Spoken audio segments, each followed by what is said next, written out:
अस्सलाम वालेकुम दोस्तों, आपने लाज़मी सुना होगा नुसरत फ़तेह अली ख़ान साहब का वो कव्वाली कह सकते हैं, गाना कह सकते हैं कि जाने कब होंगे कम इस दुनिया के गम।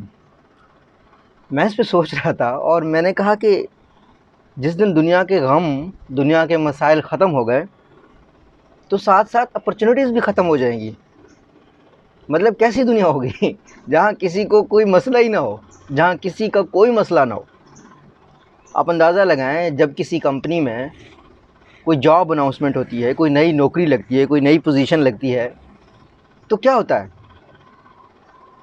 उसके पीछे कहीं ना कहीं कंपनी में कोई मसला चल रहा होता है। उसको हल करने के लिए उन्हें एक बंदा चाहिए होता है। तो किसी इंसान का रोज़गार लग जाता है, किसी इंसान की नौकरी लग जाती है।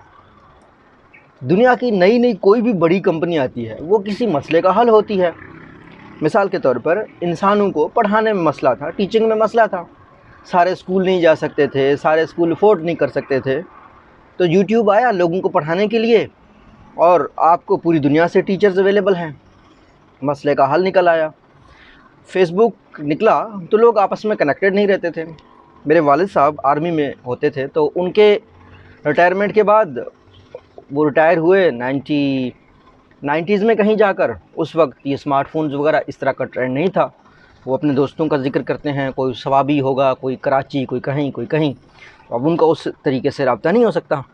लेकिन हम जिस दौर से गुज़र रहे हैं उसमें हमारे बैचलर्स के दोस्त, हमारे स्कूल के दोस्त, हत्ता कि मैं पिछली दफ़ा गाँव में गया तो मैट्रिक के दोस्तों ने एक व्हाट्सएप का ग्रुप बना दिया। तो इंसानों के साथ ये मसला होता है। आप कभी बुज़ुर्गों से पूछें कि उनके साथ बिछड़े लोगों का सिर्फ़ उन्हें नाम याद है, यादें याद हैं, उनसे राब्ता नहीं हो सकता, पता नहीं है उनकी ज़िंदगी में क्या चल रहा है, क्या परेशानियाँ चल रही हैं। तो अब जब से फ़ेसबुक आ गया है, जब से सोशल मीडिया प्लेटफॉर्म्स आ गए हैं, जब से इंटरनेट आ गया है, तो शायद ही कोई इंसान गुम हो जाए और उसका कोई पता ना चले, शायद ही ऐसा हो। लेकिन पुराने ज़माने में ऐसा होता था। अब ये जो फ़ेसबुक है उसने एक मसला हल कर दिया। तो जितने भी हमारे साथ मसाइल होते हैं, चाहे वो पर्सनल लाइफ में हो, चाहे वो बिज़नेस लाइफ में हो, वो कहीं ना कहीं अपॉर्चुनिटीज़, मौके क्रिएट कर रहे होते हैं। मैं आपको एक छोटी सी मिसाल देता हूँ। अभी जब हम 5G पे जाएंगे ना, ये थोड़ी सी टेक्निकल चीज़ है, ये मेरे शोबे की बात है। इसको मैं सिर्फ इस वजह से बता रहा हूँ ताकि आपको समझने में आसानी हो जाए कि कोविड-19 के कितने पॉजिटिव साइड हुए हैं। पहला पॉजिटिव साइड ये हुआ है कि इसमें मेरी ज़िंदगी में जो सबसे पॉजिटिव साइड ये हुआ है कि मुझे अपने वालिदैन के साथ ज़्यादा वक्त गुजारने का मौका मिला, ज़्यादा बातें करने का मौका मिला। और मैंने यूट्यूब स्टार्ट किया तो मुझे बहुत अच्छे आप जैसे दोस्त मिले, आप जो मुझे देख रहे हैं। तो ये एक ग्रेट अपॉर्चुनिटी थी मेरे लिए। मैं पिछले 8-9 साल से दिन रात काम कर रहा था, मुझे कभी आइडिया ही नहीं आया कि मैं यूट्यूब स्टार्ट करूं। तो ये एक प्रॉब्लम हुआ, उसमें एक अपॉर्चुनिटी क्रिएट हो गई। दूसरा ये हुआ, मेरे एक दोस्त हैं, उनके जो है ना ये इस तरीके से मास्क वगैरह बेचते हैं, मेडिसिन वगैरह बेचते हैं। उनने बताया कि मास्क और सैनिटाइज़र बेचकर लोगों ने अपने घर बना लिए हैं इसी कोविड-19 के दौरान। तीसरी चीज़ ये हुई है कि इंसान कहीं ना कहीं झंझोड़ा भी है ख़ुद को इंसान ने इस कोविड-19 की वजह से कि मैं कहाँ जा रहा हूँ, मैं क्या कर रहा हूँ, और अगर मेरी ज़िंदगी से ये सारी चीज़ें रुक जाएं फिर मेरी ज़िंदगी का क्या मानी होता है। तो बहुत ज़्यादा इंसान जो है ना बैक टू ट्रैक आ गए हैं। इंसानियत एक तरीके से दोबारा ज़िंदा हो गई है। इंसानों ने ये समझ लिया है कि कितनी भी इस कायनात की डेवलपमेंट क्यों ना हो, हमें सबसे ज़्यादा अपनी सेहत पे फोकस करना चाहिए। हमें सबसे ज़्यादा ये डिजिटल चीज़ों पे इतना ज़्यादा फोकस नहीं करना चाहिए कि हम इसको सब कुछ समझ लें। हम अगर ये समझ लें कि कायनात को, इस दुनिया को हम अपनी तरक्की से उस स्टेज पर लेके गए हैं किसका अब कुछ नहीं हो सकता, कोई भी इसको कुछ नहीं बिगाड़ सकता, तो वो कोरोना ने बिल्कुल गलत साबित कर दिया। तो ये एक प्रॉब्लम था और उस प्रॉब्लम से आप देखें अपॉर्चुनिटीज़ कितनी निकली हैं। इंसानों को सेल्फ़ रियलाइजेशन की अपॉर्चुनिटी मिली है। ये अपॉर्चुनिटी बहुत कम मिलती है। आप अगर बुज़ुर्गों को पढ़ेंगे, मौलाना रूमी को, वासिफ़ अली वासिफ़ साहब को, मेरे दूसरे यूट्यूब चैनल के ऊपर उनकी किताबों के शार्ट क्लिप्स हैं हज़ारों में। आप जाएँ doctor Farooq Buzdar shorts check करें, वहाँ आपको मिल जाएंगी। तो उनको पढ़ने से आपको समझ आता है कि इस दुनिया में इंसानियत ही सब कुछ है। तो आपको अपने रूट का पता चल गया। आप अंदाज़ा लगाएं इस मसले ने कितनी अपॉर्चुनिटीज़ क्रिएट की। नौजवानों को अपने स्किल्स का पता चल गया। और जहाँ तक बुज़ुर्गों के बारे में पढ़ने का था, किताबों के बारे में पढ़ने का था, अपने फ़ील्ड में एक्सपर्ट बनने का था, उसमें भी इंसानों ने काफ़ी मेहनत की है। फिर जो वर्चुअल रियलिटी हमारी बनती जा रही है, दुनिया एक ग्लोबल विलेज बनता जा रहा है, इसमें जो लोग टेक सेवी नहीं थे, टेक्नोलॉजी वगैरह कम इस्तेमाल करते थे, तो वो भी आ गए इस कोविड-19 में टेक्नोलॉजी वाली साइड पे। ई कॉमर्स बूम हुआ है।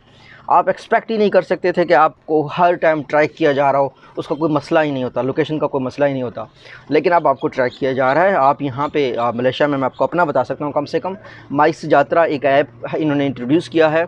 आप किसी भी शॉप में जाएँ, आप किसी भी होटल में जाएँ, आप किसी भी पार्क में जाएँ, आप कहीं पे भी जाएँ, आप पता कि अपने घर में जब लिफ्ट पे चढ़ें तो आपने जो है ना उसको स्कैन करना है और वो आपको उस एरिया का बताता है कि यहाँ पे कोई कोविड पेशेंट है या नहीं है, ये एरिया कितना रिस्की है, और वो आप बाकायदा अपने सिम्पटम्स भी बता रहे होते हैं कि मेरी ये सिचुएशन जा रही है।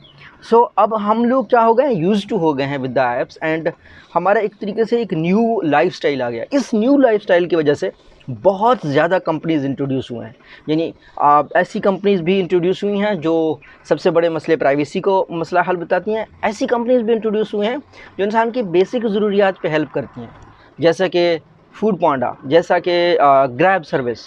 तो इनकी भी यूजेज बहुत ज़्यादा बढ़ी, तो बहुत अपॉर्चुनिटीज़ की एक अंबार लग गया इस मसले की वजह से। तो हर मसला एक सॉल्यूशन है, एक अपॉर्चुनिटी है, हर मसले का एक सॉल्यूशन है, और वो सॉल्यूशन निकालते निकालते बहुत से लोगों के लिए अपॉर्चुनिटीज़ बन जाएगी। इसमें सिर्फ माइंडसेट बेहतर करने की ज़रूरत है। अपना माइंडसेट हमेशा ये रखें कि हर मसला एक अपॉर्चुनिटी है, तब आप उसको ढूंढ पाएंगे, तब आप उसको देख पाएंगे। देखो, जो भी वाक़या होता है वो मुख्तलिफ़ इंसानों के लिए मुख्तलिफ़ होता है। कोई इंसान उस वाक़ये से फ़ायदा उठाता है, मौका ढूंढता है, कोई इंसान इस गम में पड़ा रहता है। अब मैं हरगिज़ ये नहीं कह रहा कि हमेशा हर मसला एक मौका बन के आता है। कभी कभी ऐसा भी हो जाता है कि कुछ मसले ज़िंदगी में मसाइल क्रिएट करते हैं, कोई मसला नहीं है, उस सिचुएशन में आपने दरख्त के पत्तों की तरह बिहेव करना है। ये मैंने मौलाना रूमी से सीखा है। वो लिखते हैं कि दरख्त जो है ना अपने सूखे पत्ते गिरा देता है, उससे होता क्या है, उससे उसमें फिर नए पत्ते आ जाते हैं। हम इंसानों को भी ऐसा करना चाहिए। हम अपने गम अपने साथ लिए घूम रहे होते हैं, ठीक है ना, उसकी वजह से जो नए आने वाली खुशियाँ हैं उनके लिए रास्ता नहीं होता, ठीक है। तो अब आपने ये समझना है कि हर मसला एक अपॉर्चुनिटी क्रिएट करता है, ठीक है ना। आपकी ज़िंदगी में आता कि जो पर्सनल मसाइल हैं वो अभी हमें नहीं समझ आते कि ये जो मेरे साथ हो रहा है ये अच्छा हो रहा है, लेकिन आपको 1 साल बाद 2 साल बाद समझ आता है कि ये मेरे साथ अच्छा हो रहा था। अगर मेरे साथ ये वाला मसला ना होता तो आज मैं यहाँ पे ना होता, ठीक है दोस्तों। तो हर अपने मसले को एक अपॉर्चुनिटी समझना है और परेशान नहीं होना, अल्लाह पे भरोसा रखना है, अल्लाह से दुआ करते रहना है और विज़डम के लिए आपको वो रास्ते दिखाए। अल्लाह हम सब का हामी नासिर हो। अल्लाह हाफ़िज़।